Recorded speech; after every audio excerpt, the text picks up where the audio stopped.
Hey, Pastor. Hey, board member. Glad to have you back on this module on what's a board supposed to do. Now, this is the second part of the two-part series on the 7 essential purposes of a church board.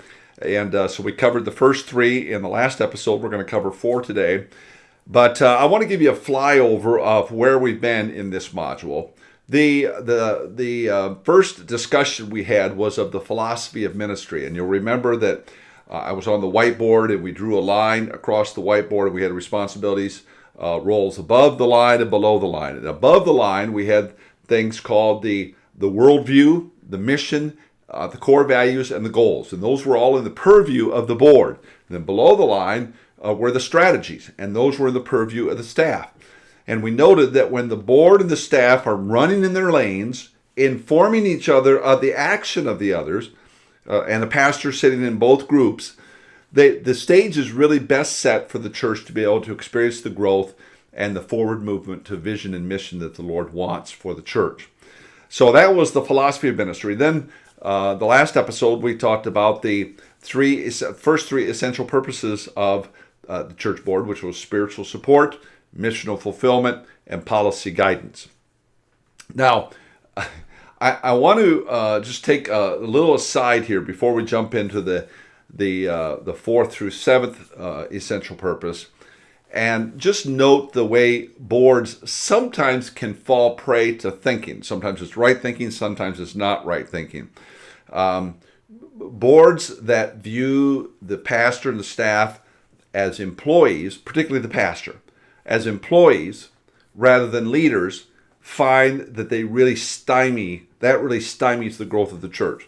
Boards that view the pastor as the leader, and really the pastor is empowered to lead, really see the church set up for much greater growth.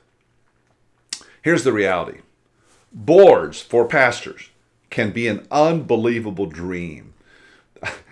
I've got a church that I've worked with down in Arkansas, and these guys sitting around that board table, I mean to tell you, they are oaring with the pastor. Church, I think of a church in Illinois, one in Illinois and one in Nebraska. Both of those churches are, oh my goodness, those guys and gals are just lockstep in sync with the pastor. They are spiritually attuned to what's going on, and they're great leaders. The church I've worked with back a year or so ago in Massachusetts, oh my goodness, these people, probably to a person, there are 4 guys and a gal on the board, to a person, they probably were the most deeply spiritual leaders as board members that I've ever come across. Very godly people, all of these churches, and I've come across scores of others like that, but those 4 happen to come to mind. Now, on the other hand, boards can be a nightmare. I'm sure your board's not a nightmare, but there are boards that can be a nightmare. I think of this, I'm going to leave the states nameless because I don't want to, but I got a couple of churches that I've worked with in the Midwest, and one board was just so controlling and small thinking.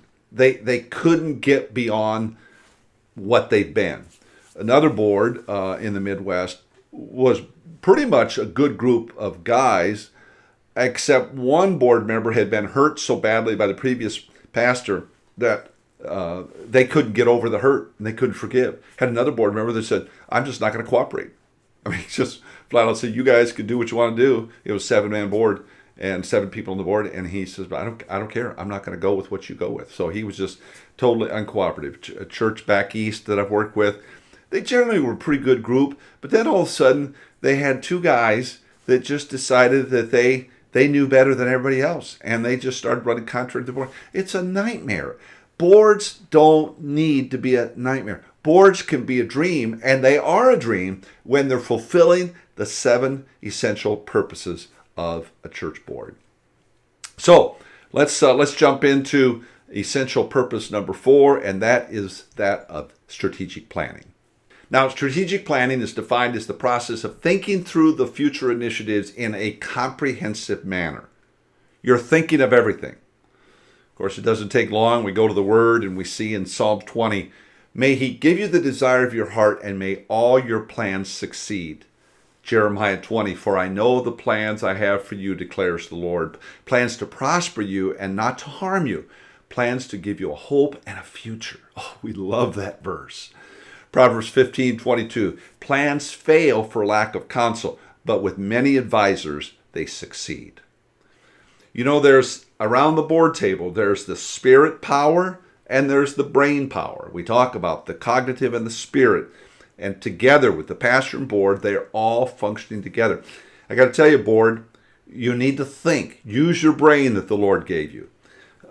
Board, when I say board and pastor, you need to pray. You need to allow your spirit to connect with the Holy Spirit guiding your thoughts and actions. You need to be aggressive and bold. Don't be passive. Our mission is too great to just sit back. And board, you need to act like a church planter entrepreneur. Your pastor wants that, you want that, and certainly the Lord wants that for you. So there's the fourth essential, strategic planning. The fifth essential purpose is intentional communication. Now I want to tell you, this can be a major blunder, a major roadblock between pastors and church boards. Here's the deal. You've got to talk, and you've got to listen. I mean, really listen. Pay attention. Let me define how this happens. Pastor, you need to lead this communication. So if you're clamming up and not talking, bad on you. You've got to talk. You've got to communicate. Board, you've got to listen and you've got to respond. And then it's got to go back the other way. Board, you have to talk. Pastors who don't hear things live in a vacuum, and bad things happen when people live in a vacuum. So let's talk a little bit about the varying ways of communication. Certainly, you could talk around the board table, and that needs to happen all the time. But there is such a thing as email communication. Certainly, a pastor will send out email communications. Frequently they'll send out the agenda before your monthly board meeting, maybe a week in advance. And when things go out in a group email, here's the rule of thumb and the protocol you need to follow. You can always communicate with clarification.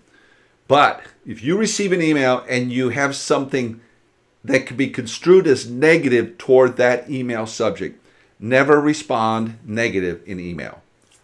This is going to save your bacon in every part of your life, your family, your work, the church. If you have something positive to say it in email. Say it in text.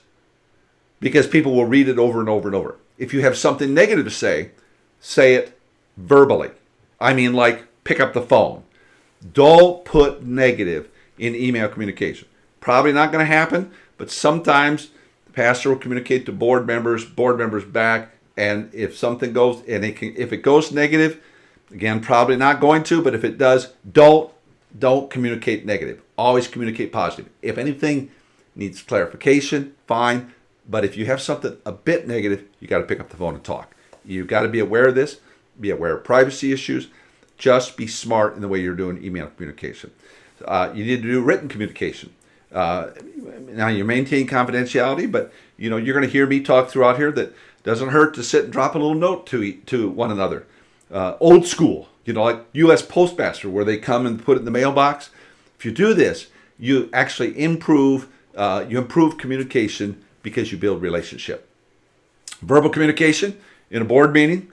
Talk out of a board meeting, individual pastor and board member to board member. But again, always keep that positive. Now, if you have something negative, you go directly to the source and do not rumor around. So, board member, if you have something negative you feel about something pastor said, you go to pastor. You don't go to fellow board member.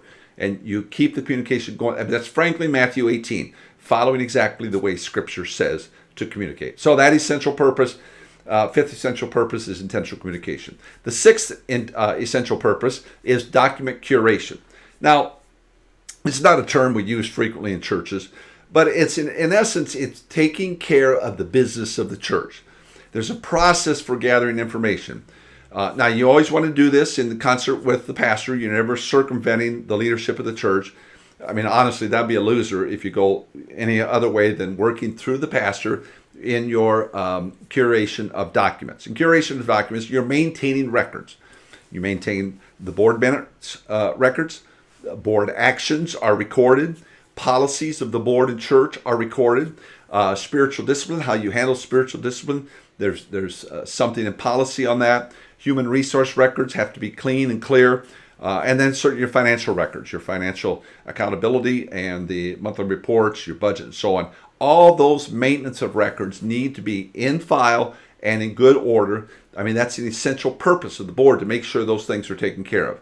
You need due diligence people on the board to this end. Now, you don't need people that get all fixated on that, but you need those kind of people on the board to help you in your document curation. And the seventh and final essential purpose is fiduciary responsibility. Now, the typical problem in the church comes up when this is not defined well, or it's not clearly followed on a consistent basis. You may have a treasurer, you probably have a treasurer, you have the board, you have the pastor, and you have some sort of approval process. And I recommend that you make this very clear, but you give broad parameters, particularly to the pastor.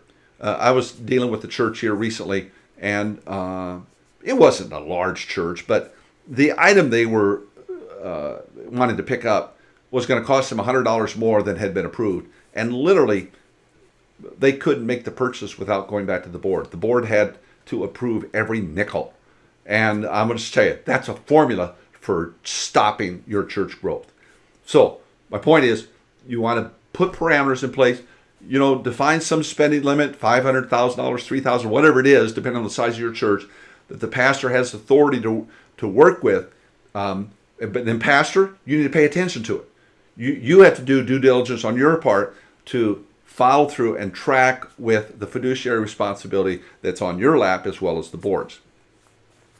You're going to have staff, you're going to have volunteers, and those people may be doing your financials. You may outsource your financials. The point is, they've got to be done in an orderly way, and the board has a fiduciary responsibility to ask for that accountability, require it, because it's good, prudent business, and it's good stewardship of the church's funds.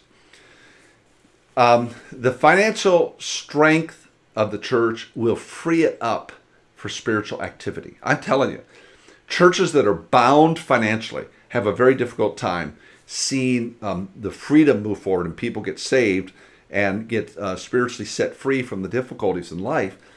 Why? Because the church itself is all bound up in financial difficulties. Financial bondage, I'm telling you, it's going to stifle spiritual activity and growth. Pastors and boards need to live within their means. It's an essential purpose.